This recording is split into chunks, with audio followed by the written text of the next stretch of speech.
بتبدأ أحداث فيلمنا النهاردة مع بنت صغيرة بتجري في الغابة وفي عصابة بتكون عاوزة تلحقها وتتخلص منها، وفعلا بيقدروا يمسكوها وكانوا على وشك إن هم يقتلوها، لكن بتوصل أمها من بعيد وبتكون بارعة في استخدام القوس وبتبدأ إنها ترميهم بالسهام، وفعلا بتقدر تقتل عدد كبير منهم. وبنشوف الأم وهي بتصرخ وبتطلب من بنتها إنها تهرب من المكان بسرعة، لكن البنت بتفضل واقفة وبتتفرج من بعيد على أمها وهي بتحارب العصابة. بيقدروا إن هم يسيطروا على الأم، ما بتقدرش تتخلص منهم، وكانوا على وشك إن هم يقتلوها هي وبنتها، لكن فجأة بيظهر شخص لابس قناع وإيده متكتفة، وبنعرف إن القناع الخاص بالمحكوم عليهم والمنفيين للجزيرة وبيهجموا عليه، لكن لما بيقربوا منه بنكتشف إن هو خبير في الفنون القتالية وبيقدر يخلص على كل الأفراد العصابة باستخدام رجله بس، لأن إيديه الاتنين كانوا مربوطين. وهنا بنعرف إن الشخص ده اسمه يول، وإنه كان ضابط سابق في المخابرات، وإنه ارتكب جريمة بشعة، وإن عقابه كان إن هو يتسجن في الجزيرة دي. وبتساعد البنت الصغيرة إنه يتخلص من الأحبال اللي كانت مربوطة في إيده، وبتشكر البنت الصغيرة إن هو أنقذها هي أمها. وبنعرف منها إن اسمها جين وإن أمها اسمها مالي، وبتوعد البنت الصغيرة إنها هتديله أكل وبيت عشان يسكن فيه على الجزيرة لو ساعدهم إن هم يوصلوا للقرية. وبيوافق يول، بالذات لما البنت بتقوله إن أمها هتدله على مكان كون، وبنشوفه هو شايل أمها المصابة لحد القرية، لكن لما بيوصلوا بيظهروا حراس القرية وبيحاولوا إن هم يهاجموه ويقتلوه، لكن جين بتحكي لهم اللي حصل من العصابة إنه يدخل قريتهم، لكن بيتكلم قائد الحرس واللي اسمه باو، وبيقول له باو إنه هيفضل مراقبه وإن أي مجرم بيتعاقب بإنه بيتنفى الجزيرة دي. وكمان بنعرف إن الشخص المسيطر على الجزيرة هو كون، وبنعرف كمان إن هو ده الشخص اللي بيدور عليه يول لأنه قتل مراته وبنته قدام عينيه، وإن يول بيدور عليه علشان يقتله وينتقم لعيلته. وفي تاني يوم بنشوف مالي وهي بتفوق من الغيبوبة اللي كانت فيها، وبيشوفها ياو وبيقول لها إن هو اللي أنقذها من عصابة كون، لكن بتقول لها جين إن الراجل الجديد اللي على الجزيرة هو اللي أنقذها، وبتشاور لها جين على يول، لكن أول ما بتشوفه مالي بتمسك الحربة وبتهجم عليه وبتحاول إنها تقتله. وبيستغرب كل الموجودين في القرية من اللي هي بتحاول تعمله رغم إن هو أنقذها من الموت هي وبنتها، وبتحاول جين إنها تهديها وتفكرها إن هو اللي أنقذها من عصابة كون، لكن مالي بتقول لأهل القرية إن يول كان ضابط في المخابرات وإنه السبب في وجود المجرمين معاهم في الجزيرة، لكن يول بيطلب منها إنها تساعده إنه يوصل لكون، وإنه بعدها هيسيب الجزيرة ويمشي ومش هتشوفه تاني. بتقول مالي ليول على مكان كون وإنه موجود عند البركان الضخم اللي موجود في الجزيرة، وبتطلب منه إن هو يخرج من القرية حالا، وفعلا بنشوفه بيخرج من القرية علشان يروح يقتل كون. وفي الطريق وقت ما كان يول بيشرب من نهر بيتفاجئ إن جين خرجت وراه من القرية لما عرفت إن هو رايح لمكان كون، وبتقع في مصيدة عبارة عن شبك في مكان قريب منه، وبيساعدها يول إنها تخرج من المصيدة. وبنعرف إنها خرجت وراه من القرية لأن هي كمان عاوزة تقتل كون لأن هو اللي قتل أبوها، وفعلا بيمشوا مع بعض في الجزيرة علشان يوصلوا لمكان كون ويقتلوه. بتسأل جين يول عن السبب اللي هو عايز يقتله عشانه، لكن يول مش بيرد عليها، وبترجع جين بفلاش باك للأحداث وقت ما وصل كل الجزيرة أول مرة، وبتقول إن هو لما وصل كان وشه متشوه وجسمه محروق ولابس قناع مجرمين، وإنه لما وصل استقبل باو علشان يعيش معاهم في القرية، لكنه هجم على باو ولما حاول يسلم عليه قطع إيده وقتل باقي الحراس اللي كانوا موجودين مع باو، وإنه من الوقت ده أصبح المسيطر على الجزيرة، وإن عصابته بقت كبيرة جدا. وهم ماشيين في الطريق بيشوفوا مجموعة ناس ميتين ومرميين في حفرة، وبتتصدم جين لأنها بتكون عارفة واحد منهم وبتفضل تصرخ وتنادي عليه، وبنعرف بعد كده إن ده فخ من عصابة كون، وبيقدروا إن هم يخطفوا جين وبيهربوا، ولأن هدف يول الوحيد إنه يخلص على كون وينتقم لعيلته فبيقرر إن هو مش هيساعدها وهيكمل طريقه لكون، لكن بيلاقي لعبة جين على الأرض واللي بتفكره ببنته وإن كون هو اللي قتلها، وعلشان كده بيقرر إن هو ينقذها. بعد كده مالي مع باو وباقي الحراس بيكتشفوا إن جين مش موجودة في القرية، وعلشان كده بيخرجوا كلهم يدوروا عليها في الغابة. بنشوف بعدها يول بيوصل لمكان مهجور وبيدخلوا بيتفاجئ بعدد كبير من المساجين موجودين في المكان ومسجونين بأوامر من كون، وبيطلبوا منه إن هو يساعدهم إن هم يخرجوا من السجن، لكن يول مش بيرد عليهم وبيكون كل تركيزه إن هو ينقذ جين. وفجأة بيقابل يول في المكان مجموعة من عصابة كون وبيدخل معاهم في خناقة قوية، لكن بيقدر يخلص عليهم بسهولة. وبيكمل بعدها يول بحثه عن جين في المبنى المهجور، وفي غرفة تانية بيقابل مجموعة أكبر واللي بيكون فيها مجموعة منهم مسلحة، لكن يول بيقدر يخلص عليهم وبيوصل له للغرفة اللي موجود فيها جين وبيلاقيها وسط عدد كبير من عصابة كون وبيهاجمهم يول، وبيقدر يخلص على كل الموجودين معاه في الغرفة. وبيظهر بعدها قائدهم بيكون شخص عملاق وقوي جدا وبيهجم على يول بشراسة، لكن يول بيقدر يتفادى كل ضرباته، وبيقدر بعدها يول انه يهجم عليه ويقتله. بيقدر يول انه ينقذ جين وبيطلب منها ترجع قريتها وما تمشيش وراه مرة تانية، وفعلا بتخرج جين من المبنى المهجور في طريقها لقريتها. بترجع الأحداث فلاش باك، بتفتكر لما كون قتل أبوها قدام كل أفراد الجزيرة، وبتوصل مالي مع أهل القرية للمبنى المهجور وبتقابل يول وبتلاقي لعبة جين معاه في جيبه وبتعرف إنها كانت معاه، وبتسأل عن بنتها وبتقول واحدة من العصابة المالي إن بنتها خرجت علشان ترجع قريتها بعد ما خطفتها عصابة كون وإن يول هو اللي أنقذها، ومالي بتقول ليول إن لو حصل لبنتها أي حاجة هترجع وتقتله. وبتخرج مالي مع باقي أهل القرية عشان يدوروا عليها، وبنشوف واحد من أفراد العصابة بيقدر إنه يهرب من المكان المهجور اللي هجم عليه يول قبل ما يموت، وبيوصل للمكان اللي موجود فيه كون وبيقابل قائد الحراس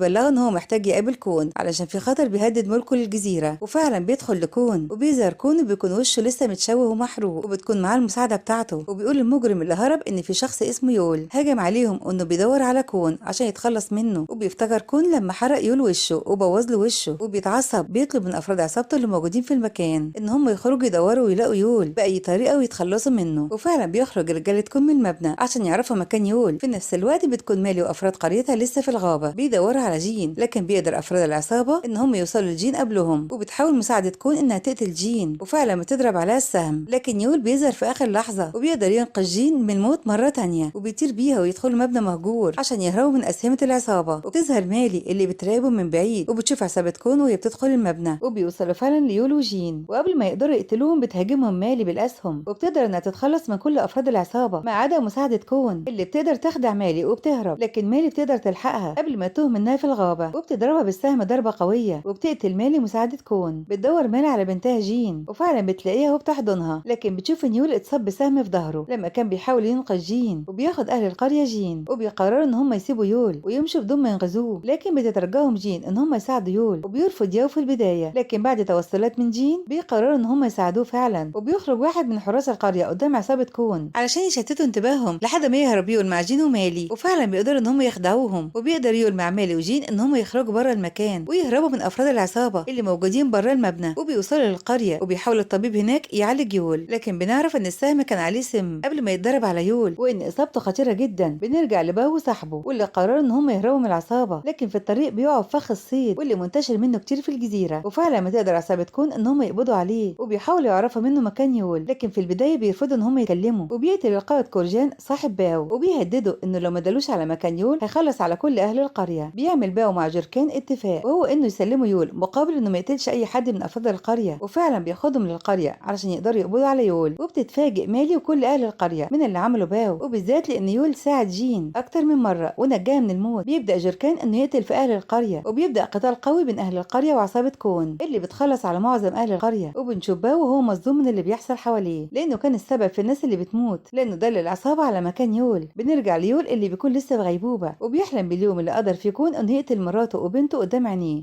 وبنشوف مالي اللي بتحاول تدافع عن اهل قريتها وبتبدا تدخل في قتال مع جركان، لكنه كان اقوى منها وكان على وشك ان هو يقتلها، لكن بيظهر باو اللي بينقذها من ضربة السكينة وبيموت بدلها. وبيعتذر لها عن اللي عمله لأنه كان غبي لما فكر إن هو بالطريقة دي هينقذ أهل القرية، وإنه السبب في إن العصابة توصل لقريته وتدمرها وتقتل أهلها. بتظهر بعدها جين اللي بتمسك سكينة وبتحاول إنها تقتل جركان، وبيضحك إن جين اتجرأت وحاولت تقتله، وبيمسك جركان إيديها وبيرفعها لفوق وبيقرر إن هو يقتلها هي ومالي. لكن فجأة بيظهر يول اللي بيكون لسه عنده جروح خطيرة في جسمه، وبمجرد ما بيشوفه جركان بيسيب جين ومالي وبيبدأ مع كل أفراد عصابته إنهم يهاجموا يول اللي بيقدر إن هو يستخدم سيف وبيهجم عليهم وبيخلص على كورجان وكل عصابته اللي بيتبقى منهم شخص بيكون قتاله قوي جدا مع يول، لكن بيقدر يول يتخلص منه. بيطمن يول بعد كده على مالي وجين وبيتأكد إن هم بقوا في أمان في قريتهم، وبيقول لهم إن هو لازم يوصل لكون وينتقم منه ويقتله علشان بعدها يسيب الجزيرة زي ما وعد مالي. بننتقل بالأحداث لمكان كون واللي بيكون بيعالج نفسه من الحروق اللي سببها له يول، وبنشوف قد إيه جسمه متشوه ومحروق، وبيفتكر إزاي يول حرق له جسمه وشوه له وشه وبيستعد إن هو يقتل يول. بنشوف يول بيقتحم المبنى اللي موجود فيه كون وبيقدر ان هو يتخلص من كل الحراس اللي موجودين في المبنى، وبيوصل فعلا يول لكون وبيقول كون ليول انه مستحيل ينسى شكل يول لان هو اللي حرق له وشه، وبيقول ليول انه يستحق اكتر من كده لانه ملأ العالم بالدم وقتل ناس ابرياء كتير منهم ومنهم مراته وبنته، وانه لازم يتقتل عقابا ليه على كل الجرائم اللي عملها. بيقرب كون من يول وبيبدا قتال قوي بينهم وبيظهر فيه قوه كون اللي بيهجم بشراسه على يول، وبيحاول يول انه يدافع عن نفسه وبيصد ضربات كون لحد كون ما بيتعب وبيهجم عليه يول بكل قوته، وبيستخدم كون سكينة وبيحاول يقتل بيها يول، لكن بيقدر يول انه يسيطر على كون لما عرف نقطة ضعفه، وبيقدر يول انه يتخلص من كون ويقتله وينتقم منه لقتل مراته وبنته.